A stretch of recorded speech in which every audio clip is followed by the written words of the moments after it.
Tanya, an ICU nurse, never expected that a coma patient would send her a desperate message. But when Kathleen, unconscious for months, suddenly moves and writes down mysterious coordinates, Tanya realizes something is terribly wrong. What she discovers will shock you. Watch till the end to find out the truth. Don't forget to like, subscribe, and share your thoughts in the comments. Tanya Robinson adjusted her scrubs as she walked through the dimly lit corridors of St. Mary's Medical Center. The night shift was always quiet. Too quiet. She had worked in the ICU for 6 years, and she had seen everything: miraculous recoveries, agonizing losses, and patients who never woke up. But something about Kathleen Walker, the woman in room 308, unsettled her. Kathleen had been in a coma for nearly 4 months, the victim of a hit-and-run accident that left her unconscious with severe brain trauma. The doctors had told her family there was little hope. Yet Tanya had always felt there was something different about her. Tonight, as Tanya made her rounds, she paused at Kathleen's bedside, watching the slow rise and fall of her chest. The machines beeped steadily, her vitals unchanged. Tanya checked her IV, then glanced at the brain activity monitor. She froze. The numbers had spiked, drastically. Her heart pounded. That shouldn't be happening. Coma patients had stable, almost flat activity patterns, but Kathleen's were erratic, jumping higher than ever before. Tanya quickly checked the connections, wondering if there was a malfunction. Then she noticed something else. A single tear rolled down Kathleen's cheek. Tanya took a step back, her breath catching in her throat. Was it just a reflex, or had Kathleen reacted? Shaking off her unease, she wiped the tear away with a tissue. Maybe she was imagining things. Sleep deprivation could play tricks on the mind. Still, she decided to document the unusual spike in Kathleen's charts, marking the time and noting the tear. The next night, Tanya returned with a plan. If Kathleen's brain activity was really fluctuating, she needed proof. She checked the monitors regularly, waiting for another spike. Hours passed and nothing happened. Just as she was about to give up, it happened again, this time stronger. The numbers surged again, and as she turned toward Kathleen, she saw it. Her fingers moved, just the slightest twitch, but it was there. Tanya's breath hitched. She grabbed Kathleen's hand gently. "Kathleen, can you hear me?" Nothing. She leaned closer, her voice softer, more urgent. "If you can hear me, move your hand again." For a long moment, there was silence. Tanya almost convinced herself it was a fluke, until Kathleen's index finger twitched again. Tanya stumbled back, eyes wide. This was real. It wasn't a malfunction. Kathleen was responding. She reached into her pocket and pulled out her phone, her hands trembling as she pressed record. "Kathleen, if you can hear me, move your hand one more time," she whispered. The seconds ticked by, and then, right before Tanya's eyes, Kathleen's fingers curled slightly, the movement weak but unmistakable. Tanya felt a surge of adrenaline. This wasn't normal. Coma patients didn't just wake up like this, especially not after 4 months. She had to tell someone. Grabbing the phone, she rushed out of the room, heading straight for Dr. Michael Hughes, one of the hospital's senior physicians. He was sitting in his office reviewing files when she burst in. "Dr. Hughes, you need to come now," she gasped. He frowned. "Tanya, what's going on?" "It's Kathleen Walker. She's responding. She moved her fingers. I recorded it. You have to see this." Dr. Hughes sighed, rubbing his temples. "Tanya, coma patients sometimes have involuntary movements. It's not necessarily—" "This isn't a reflex," she interrupted. "Her brain activity is spiking." I saw a tear roll down her cheek. She reacted. Something in her voice made him pause. Finally, with a reluctant sigh, he got up. Fine, let's check. They walked quickly back to room 308. Tanya's heart pounded as she stepped inside, hoping Kathleen would move again, that she wouldn't look like a fool. Dr. Hughes approached the bed, checking the monitors. Brain activity is still abnormal, he muttered. He leaned down slightly. Kathleen, if you can hear me, move your fingers. Silence. Tanya held her breath. Nothing. Dr. Hughes turned to her with an exasperated look. Tanya, I respect your intuition, but this... Then, right before his eyes, Kathleen's fingers moved. Dr. Hughes stopped mid-sentence. His eyes flickered with surprise. Tanya knew that look, the look of doubt cracking. She's trying to communicate, Tanya said, her voice steadier now. Dr. Hughes ran a hand through his hair. This isn't typical, but we can't jump to conclusions yet. He turned toward her. Keep monitoring her, but Tanya, don't get your hopes up too soon. Tanya clenched her jaw. He didn't believe it. Not fully, but she knew what she had seen. She wasn't about to let this go. As Dr. Hughes left the room, Tanya stayed behind, sitting beside Kathleen's bed. The machines hummed around her, but she barely heard them. She leaned in, whispering, I know you're in there, Kathleen, and I'm going to figure out how to help you. She took Kathleen's hand in hers, and for just a second, so faintly she almost didn't feel it, Kathleen squeezed back. Tanya sat beside Kathleen's bed, staring at the motionless woman as her mind raced. The squeeze she had felt might have been weak, almost imperceptible, but it had been real. Kathleen was trying to communicate. Tanya refused to let this go unnoticed. Determined to prove that Kathleen's movements were more than just involuntary muscle reflexes, she reached into the bedside drawer and pulled out a piece of paper and a pen. She gently placed them in Kathleen's hand, carefully positioning her fingers around the pen. If you can hear me, try to write something, Tanya whispered. The silence in the room felt heavy. Tanya held her breath, her eyes locked on Kathleen's unmoving fingers. Seconds ticked by, a minute passed. Nothing. Tanya's heart sank, doubt creeping in. What if she was wrong? What if she was just imagining things, desperately looking for a miracle where there wasn't one? But then, just as she was about to give up, Kathleen's fingers twitched. The pen wobbled slightly between her fingers, then made the faintest movement across the paper.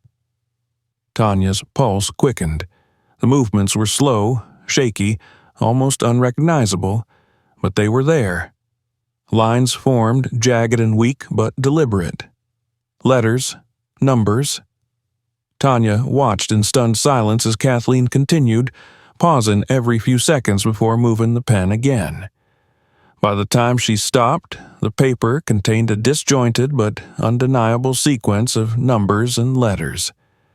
Tanya's hands trembled as she carefully lifted the paper, squinting at the scribbled writing.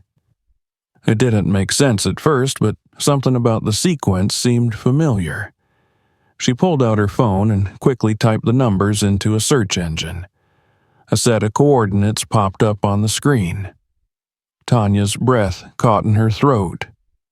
Coordinates. What was Kathleen trying to tell her? Was it an address, a place she had been before, something from her past? Tanya had no time to second-guess herself. She needed help. She rushed out of the ICU and down the hall, gripping the paper tightly in her hand. She needed someone who could make sense of this, and there was only one person she knew who might be able to help her figure this out. Her friend, Jason Carter, a tech expert who had worked in cybersecurity before switching to medical IT. She found him in the hospital's administrative wing, typing away at his computer. "Jason, I need you to look something up for me," she said breathlessly. Jason glanced up from his screen, raising an eyebrow. "Tanya, what's wrong?" She handed him the paper. "I think these are coordinates. Can you check where they lead?" Jason frowned as he took the paper, quickly entering the numbers into his system. Within moments, a map appeared on the screen. He zoomed in, studying the location carefully. His expression darkened. "This isn't just any place," he muttered. "This is outside the city limits.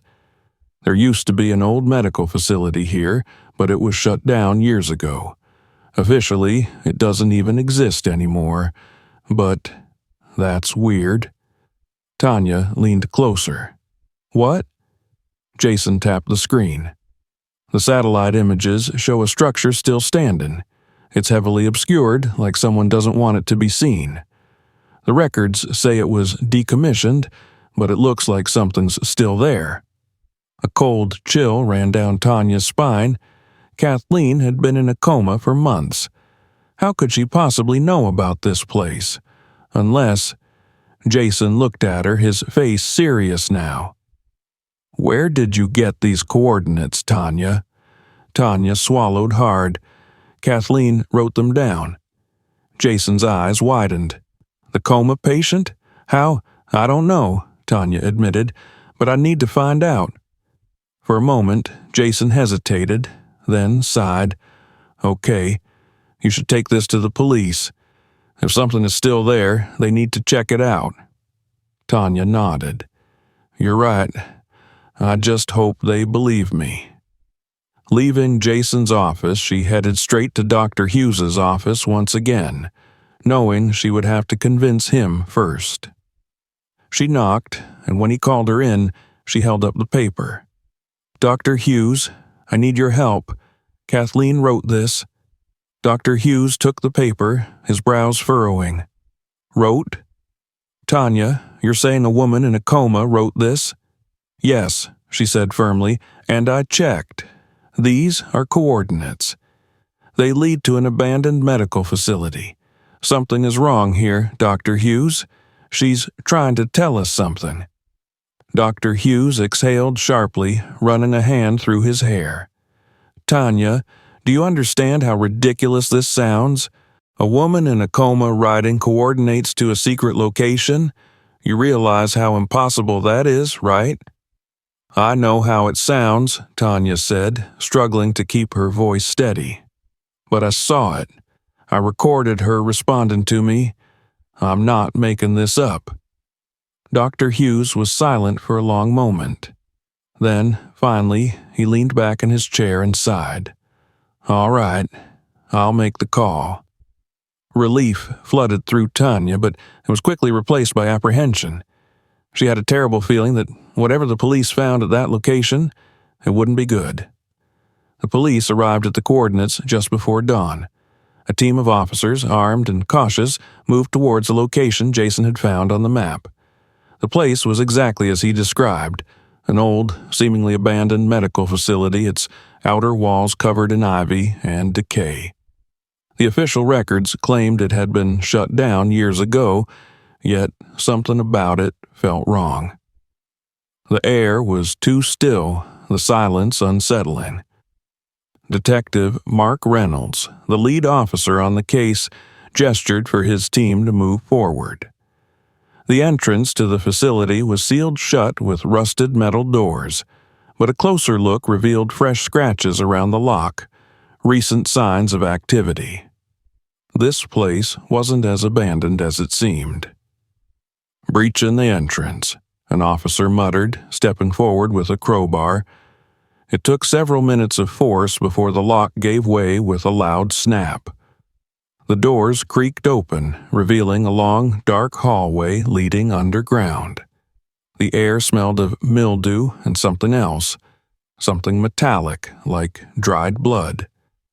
Tanya and Dr. Hughes stood behind the officers, watching as the team cautiously entered. Tanya's heart pounded. She knew they were about to uncover something terrible. The deeper they went, the worse it got. The fluorescent lights overhead flickered weakly, casting eerie shadows along the walls.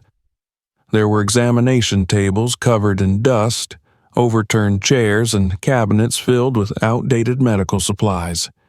Some of the equipment was rusted, but some looked like it had been used recently. A noise, faint, almost imperceptible, coming from somewhere in the back. The officers raised their weapons. "Someone's here," one of them whispered. They followed the sound to a heavy steel door secured with multiple locks. Something was on the other side. Or someone. Detective Reynolds signaled his team. "We're going in." One of the officers pulled out a bolt cutter, snapping the locks one by one. The last one fell to the floor with a loud clang, and Reynolds kicked the door open. Inside, huddled in the corner, was a young girl. Her clothes were tattered, her skin pale, and her eyes wide with terror. Tanya's breath caught in her throat. This had to be Lisa Walker. One of the officers lowered his weapon and stepped forward slowly. "It's okay," he said in a calm voice. "We're here to help you." The girl flinched, pressing herself against the wall, her body trembling. Tanya couldn't stay back anymore. Ignoring Dr. Hughes' warning grip on her arm, she stepped past the officers and knelt. "Lisa," she whispered gently, "my name is Tanya. Your mom sent us." The girl's breath hitched. Her lips trembled and tears welled up in her eyes. "My mom?" Her voice was hoarse, barely audible. "Yes," Tanya said, nodding, her own voice shaken. "She wrote down these coordinates for us. She never stopped trying to find you." A sob racked through Lisa's small frame. Her body sagged with exhaustion and relief. The officers carefully helped her to her feet, wrapping a blanket around her frail shoulders. And then, just as Tanya thought they were safe, a gunshot rang through the air. The officers reacted instantly, weapons raised. "Get down!" one of them shouted, shielding Lisa as they turned toward the sound. From the far end of the corridor, a man in a medical coat stepped into the dim light, holding a pistol in a shaken grip. His eyes were wild, his face twisted with rage. "You don't understand," he rasped. "She was supposed to stay here." "Drop your weapon," Reynolds commanded, his voice firm. The man's hand tightened on the gun. "You're ruining everything." His voice cracked, his breath erratic. "You have no idea what you're interfering with." Tanya's stomach turned. This wasn't just a forgotten facility. This was a prison. The man raised his gun again, but before he could fire, an officer tackled him to the ground, wresting the weapon from his grasp. The struggle lasted only seconds before he was restrained, cuffs locked around his wrists. Lisa screamed, hiding her face against Tanya's shoulder. "It's over," Tanya whispered, holding her close. "You're safe now." The officers moved quickly, securing the area, but Tanya couldn't shake the feeling that this wasn't over. Who else had been here? How many others were involved? Lisa had been trapped in this nightmare for months, but now she was free. Tanya exhaled, her hands shaking as she held the girl tighter. Whatever had happened in this place, whatever horrors Lisa had endured, it was time to bring them into the light. The ride back to the hospital was silent, except for Lisa's quiet sobs. Tanya sat beside her in the ambulance, holding her hand, whispering soft reassurances. Lisa clung to her as if afraid she would disappear at any moment. Tanya didn't let go. She couldn't imagine the horrors this girl had faced in that underground prison. The only thing keeping her grounded was the knowledge that she was safe now, that she was finally free. When they arrived at St. Mary's Medical Center, a team of doctors and nurses were already waiting. Lisa flinched at the sight of the hospital staff, her body stiffening as if expecting the worst. Tanya gently squeezed her hand. "It's okay," she murmured. "You're safe here." Lisa hesitated but nodded.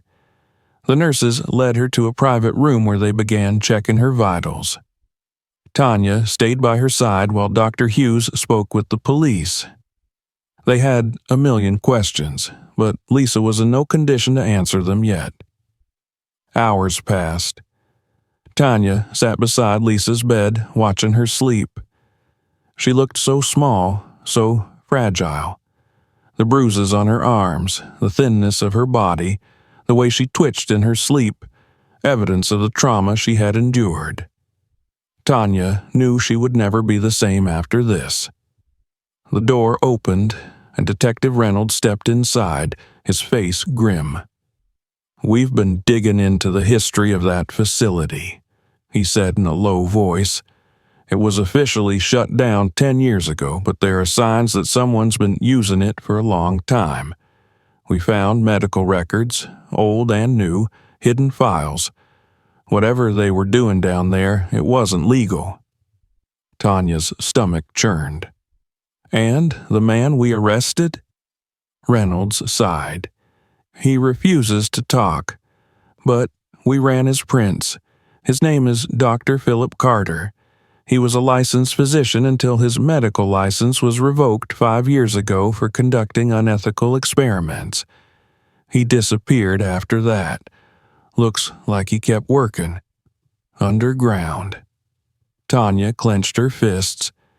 "Lisa wasn't the only one, was she?" Reynolds hesitated before shaking his head. "We think there were others. We don't know how many or where they are now. Some of the files mention subjects that didn't make it." His voice was tight with anger. Tanya's hands trembled. The thought of Lisa trapped down there, alone, being experimented on by a man like Carter, it made her sick. "She doesn't remember everything yet," she whispered. "She barely spoke to me." "She's been through hell," Reynolds said. "We won't push her, not yet." Tanya nodded, grateful. She knew Lisa needed time, but there was still one thing left unresolved: Kathleen. She stood abruptly. "I need to check on her." Reynolds frowned. "Tanya, you haven't slept. You've been up for nearly 24 hours. "I don't care," she said, already heading for the door. "Kathleen led us to Lisa. She saved her. I need to see her." She hurried down the hallway, her exhaustion forgotten. When she reached room 308, she hesitated for a moment before stepping inside. The machines hummed softly, the monitors displaying steady, unchanged vitals. Kathleen looked the same as before, still and silent. Tanya approached the bed and took Kathleen's hand in hers. "We found her," she whispered. "Lisa is safe." For a long moment, there was nothing, just the steady beeping of the machines. Then, just as Tanya was about to pull away, she felt it, a slight movement, a flicker of response. Her breath caught. "Kathleen?" The hand in hers trembled. Tanya's heart pounded. Kathleen had been unresponsive for so long. Was this another sign? Was she finally waking up? She leaned closer. "Kathleen, if you can hear me, move your hand again." A pause, and then, slowly, weakly, Kathleen squeezed her fingers. Tanya gasped. She turned towards the door, ready to call for Dr. Hughes, for anyone who could confirm what she had just felt. And then Kathleen's lips parted, and in a voice so faint it was almost impossible to hear, she whispered one word. "Lisa." Tanya's eyes burned with tears. Kathleen was waking up. She was coming back. After everything, after months of silence, she was fighting her way back. Tanya clutched her hand tighter, her voice shaking. "She's safe. Lisa is safe." A single tear slipped down Kathleen's cheek. Then, for the first time in 4 months, her eyes fluttered open. The moment Kathleen's eyes fluttered open, Tanya felt as if the air had been sucked from the room. It was subtle at first, her gaze unfocused, distant, as if she was caught somewhere between the past and present. Her lips barely moved, her voice too weak to form anything beyond that single name, Lisa. But it was enough. It was proof that she was coming back. Tanya pressed the call button for the nurses, gripping Kathleen's hand tightly. "Stay with me," she whispered. "You're safe. Lisa is safe." A tear rolled down Kathleen's cheek. Her fingers twitched in Tanya's grasp, and then, slowly, her eyes sharpened, focusing on Tanya's face. The door burst open as Dr. Hughes and two nurses rushed in. "What happened?" Hughes demanded, moving quickly to Kathleen's bedside. "She woke up," Tanya said, barely able to believe the words. "She's responding." The nurses sprang into action, checking her vitals, adjusting her IVs, making sure she was stable. Hughes leaned over her, his expression shifting from disbelief to cautious relief. "Kathleen, can you hear me?" Kathleen's throat worked as if she was struggling to speak. Finally, in a voice barely above a whisper, she rasped, "Lisa." Hughes glanced at Tanya, his eyes wide. "She remembers." Tanya nodded, emotion clogging her throat. "I told her. Lisa's safe." Kathleen's breathing hitched. Tears welled in her eyes, and for the first time in 4 months, she tried to move. The effort was weak, exhausting, but Tanya could see it. The desperate need to reach her daughter, to hold her, to know that this wasn't just a dream. Hughes placed a gentle hand on her shoulder. "Kathleen, you've been in a coma for a long time. We're going to take it slow, okay? Just focus on breathing." Kathleen's lips parted as if she wanted to argue, but she was too weak to protest. Her body was frail, her muscles atrophied from months of immobility. Still, Tanya could see the fire in her eyes, the sheer force of will pushing against the exhaustion. "I need to see her," Kathleen whispered. Tanya looked at Hughes, silently pleading. He hesitated but then sighed, nodding. "We need to run tests first, but I think it's safe for Lisa to see her." Relief flooded through Tanya. She turned and hurried out of the room, making her way back to Lisa's hospital room. The girl was sitting up now, wrapped in a blanket, staring blankly at the television screen that was playing on low volume. When Tanya entered, Lisa looked up, her eyes tired and wary. Tanya took a deep breath. "Lisa, your mom is awake." For a moment, Lisa didn't react. It was as if the words didn't make sense. Then her fingers tightened around the blanket, her breath catching. She's asking for you." Lisa's eyes filled with tears. She shook her head as if she couldn't believe it. I thought she was never coming back." Tanya stepped forward, holding out her hand. "She fought for you. Even when she couldn't move, she found a way to get you help. She never stopped." Lisa swallowed hard, wiping at her tears before slowly swinging her legs over the side of the bed. Tanya helped her stand, guiding her through the hallway. Lisa's steps were hesitant, her grip tight around Tanya's arm. When they reached Kathleen's room, Lisa stopped just outside the door. Fear flickered in her eyes. "What if she doesn't remember me?" she whispered. Tanya gave her a reassuring squeeze. "She remembers. You're the first thing she asked for." Lisa nodded, gathering what little strength she had left, and stepped inside. Kathleen's eyes landed on her the moment she entered, and something inside her seemed to break. A choked sob escaped her lips, and she reached out, her fingers trembling. Lisa hesitated only for a second before running to her, collapsing against her mother's frail form. Kathleen held her as tightly as her weak arms would allow, tears slipping down her face.